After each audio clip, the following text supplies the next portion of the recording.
سب سے پہلے مسواک کریں۔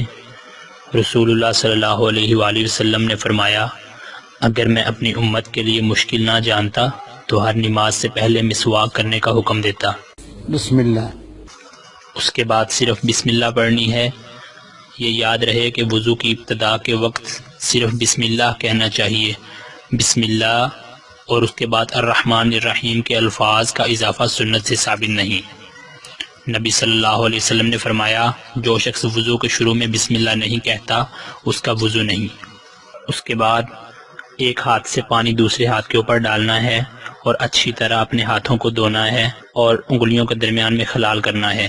رسول اللہ صلی اللہ علیہ وسلم نے فرمایا، وضو مکمل کرو اور ہاتھوں کو دھوتے وقت ہاتھوں کی انگلیوں کے درمیان خلال کرو۔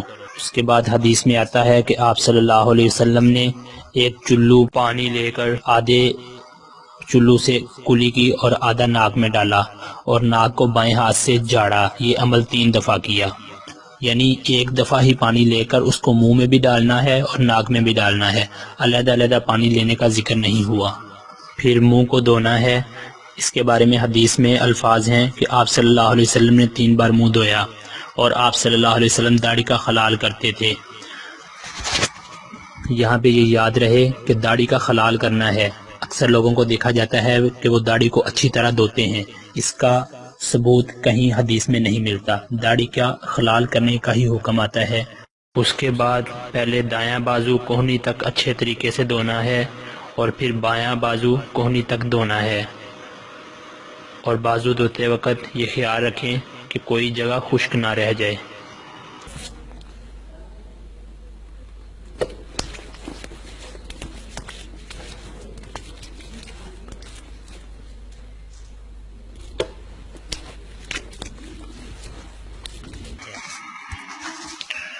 پھر آپ صلی اللہ علیہ وسلم نے سر کا مسح کیا، دونوں ہاتھ سر کے اگلے حصے سے شروع کر کے گدی تک پیچھے لے گئے، پھر پیچھے سے آگے اسی جگہ لے آئے جہاں سے مسح شروع کیا تھا، اور آپ صلی اللہ علیہ وسلم نے سر کا مسح ایک دفعہ ہی کیا۔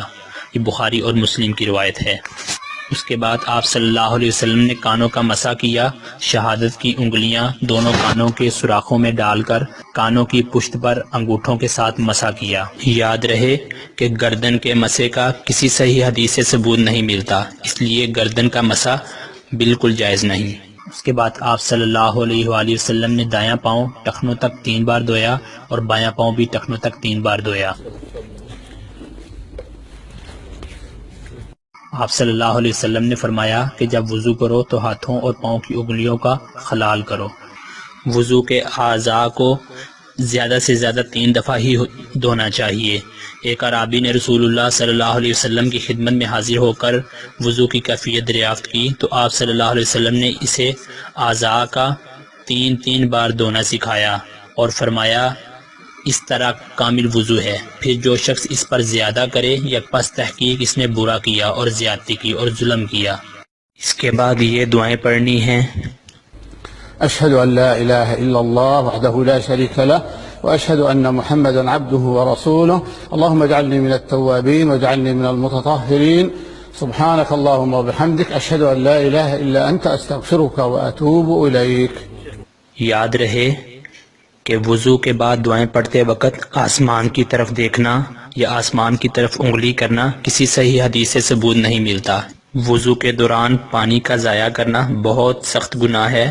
رسول اللہ صلی اللہ علیہ وآلہ وسلم نے اسے منع فرمایا ہے، اس لیے بالکل تھوڑے پانی کے ساتھ وضو کرنا چاہیے اور کوشش کرنی چاہیے کہ وضو کرتے وقت زیادہ پانی ضائع نہ ہو، صرف اتنا ہی پانی کھولا جائے جتنی ضرورت ہو۔